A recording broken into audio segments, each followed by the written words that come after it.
अस्सलाम वालेकुम जी, मेरा नाम हारून हनीफ़ है। मैं सीईओ हूँ ओजी डेवलपर का। आज मैं लाहौर स्काई की साइट पे हूँ।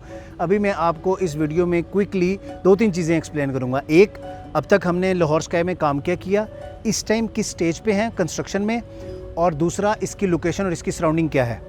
अच्छा, सबसे पहले कंस्ट्रक्शन की बात करें। जब हमने ये प्रोजेक्ट डिज़ाइन किया तो हमने सबसे पहले इसकी लैंड बाय की, अप्रूवल्स लिए और इसकी कंस्ट्रक्शन स्टार्ट की। चूँकि ये एक बड़ा प्रोजेक्ट है, एक यूनिक कॉन्सेप्ट के साथ आ रहा है कि यहाँ पे ये डीएफओ भी है, आईटी पार्क भी है और अपार्टमेंट्स भी हैं और ऊपर सर्विस अपार्टमेंट्स भी हैं, होटल अपार्टमेंट आप समझ लें। अच्छा, इसको करने के लिए हमें सबसे बड़ा चैलेंज पाकिस्तान में पार्किंग का आता है। तो हमारा एक डिसीजन था कि हम पार्किंग के अंदर कोई कॉम्प्रोमाइज़ नहीं करेंगे। तो जब हमने इस बिल्डिंग को डिज़ाइन किया तो हमारी इस बिल्डिंग की रिक्वायरमेंट के मुताबिक पार्किंग पूरी करने के लिए हमें 3 काम करने पड़े। एक, हमें 3 बेसमेंट्स बनानी पड़ी जिसमें 1000 से ऊपर गाड़ियाँ आएंगी। हमें बाहर 8 कनाल की पार्किंग देनी पड़ी, प्लस हमें 4 कनाल का पीछे एक छोटा पार्किंग प्लाजा भी डिज़ाइन करना पड़ा। मैं अभी इसकी कंस्ट्रक्शन की बात करूं तो 3 बेसमेंट होने की वजह से इसमें हमें सबसे पहले शोरिंग पाइल्स करनी पड़ी, जो कि हमने 416 शोरिंग पाइल्स की, जो कि कंप्लीट हो चुकी हैं। शोरिंग पाइल्स के बारे में बता दूं, जहां पे भी डबल या ट्रिपल बेसमेंट होती है वहाँ शोरिंग पाइल्स करनी पड़ती हैं ताकि जो साइडों की ज़मीन है उसको सपोर्ट मिल सके और हम अंदर फ्रीली काम कर सकें। उन पाइल्स को स्ट्रेंथ देने के लिए ये बड़े बड़े स्टड्स लगाए। ये स्टड्स रिमूव हो जाएंगे जब यहाँ से कॉलम्स वगैरह, ये कॉलम्स बन रहे हैं, ये कॉलम्स जब ऊपर की तरफ जाएंगे तो ये स्टड्स रिमूव हो जाएंगे। अच्छा, इस टाइम स्टेज ये है कि इसका जिस टाइम मैं इस जगह खड़ा हूँ, ये इसका फ़ेज़ 1 है। इसमें राफ्ट हो चुकी है, इसकी कॉलम पे काम हो रहा है। फिर इसके बाद दूसरा जो है वो राफ्ट 2 की जो है वो प्लानिंग हो रही है। वो इंशाल्लाह हफ्ते 10 दिन में राफ्ट 2 बनेगी। मैं फिर इसमें बता दूं कि जब उसकी राफ्ट डलेगी इसके कॉलम बन रहे होंगे, जब उसके कॉलम बनेंगे इसकी स्लैब डलेगी, उसकी स्लैब डलेगी इसके दूसरे कॉलम्स बनेंगे। फिर जब उनकी स्लैब्स की तरफ जाएंगे तो अगला हम सेकंड फेज़ जो हमारा है उसके अंदर हम राफ्ट के ऊपर जा रहे होंगे। तो इस तरह ये वो कंस्ट्रक्शन है जो आम हर लेमैन आदमी इसको समझता है और उनको ये कॉलम्स, बीम और स्ट्रक्चर बनता हुआ दिखाई देगा। अच्छा, अब मैं इसके साथ थोड़ा सा आपको और एक्सप्लेन कर दूं।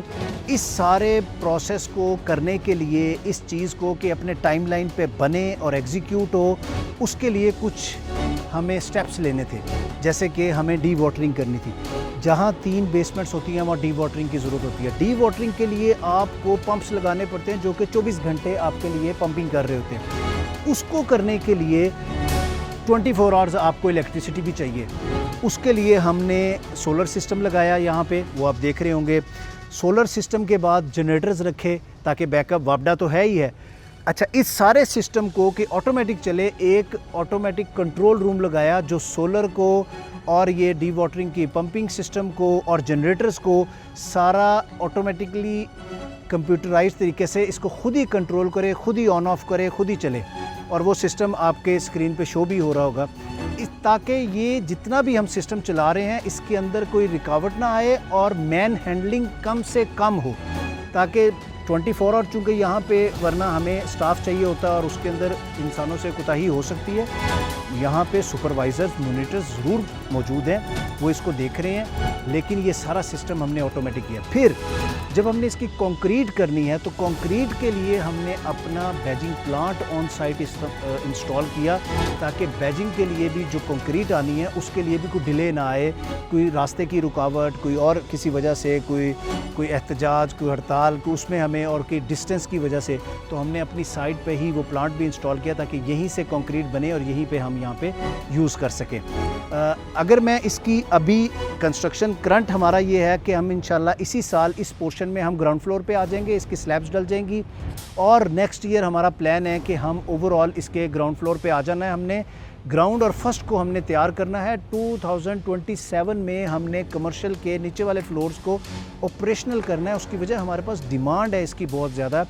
जिस लोकेशन पे हम बैठे हैं यहाँ पे कोई बड़ा ग्रोसरी स्टोर नहीं है, कोई बड़े ब्रांड्स के लिए जगह नहीं है, और चूँकि ये पाकिस्तान का पहला डायरेक्ट फैक्ट्री आउटलेट मॉल बना है तो ब्रांड सब जो हैं वो यहाँ पे अपना आउटलेट मॉल ओपन करना चाह रहे हैं। और ये ऐसा पूरे पाकिस्तान में, लाहौर में नहीं, पूरे पाकिस्तान में भी कोई ऐसा मॉल नहीं है जिसके अंदर तमाम ब्रांड्स के आउटलेट्स जो है ना वो यहाँ पे मौजूद हों।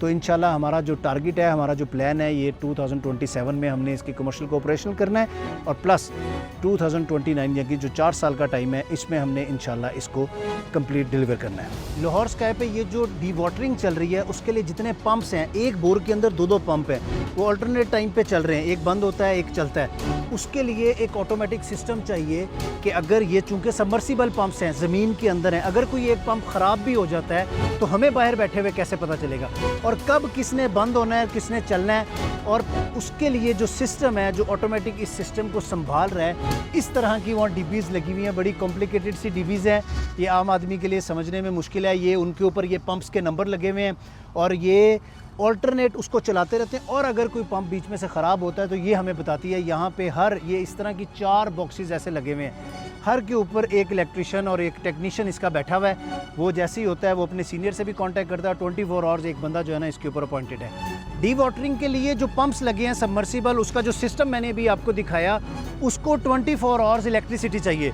उसके लिए हमने 3 बैकअप्स रखे, एक तो वापडा, दूसरा सोलर सिस्टम लगा हुआ है पूरा हमारा यहाँ पे, और तीसरा अगर लाइट भी नहीं है, वापडा भी नहीं है, सोलर भी नहीं चल रहा तो फिर बैकअप के ऊपर 3 जनरेटर्स हैं। जनरेटर भी एक्स्ट्रा हैं, अगर कोई खुदा ना खास्ता बीच में एक चलते हुए हीट अप हो जाए, बंद हो जाए, तो उसके साथ ऑल्टरनेट में बैकअप के ऊपर जनरेटर पड़ा होना चाहिए।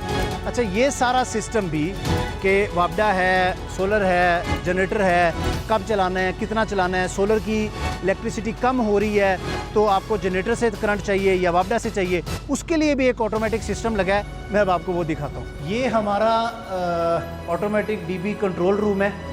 अच्छा, ये जो है ना, ये रूम, इसको वैसे तो कूलिंग भी चाहिए, ये कंट्रोल करता है बेसिकली जो बाहर वापडा, सोलर और जनरेटर हैं, उनको कंट्रोल करता है कब किस में किसकी ज़रूरत है, किसको चलाना है, कब किसको बंद करना है, कहाँ से करंट लेना है। ये सारा ऑटोमेटिक सिस्टम, उसके पैनल्स लगे हुए हैं और यहाँ पे एक साहब हर वक्त बैठे होते हैं जो कि इसको कंट्रोल कर रहे होते हैं।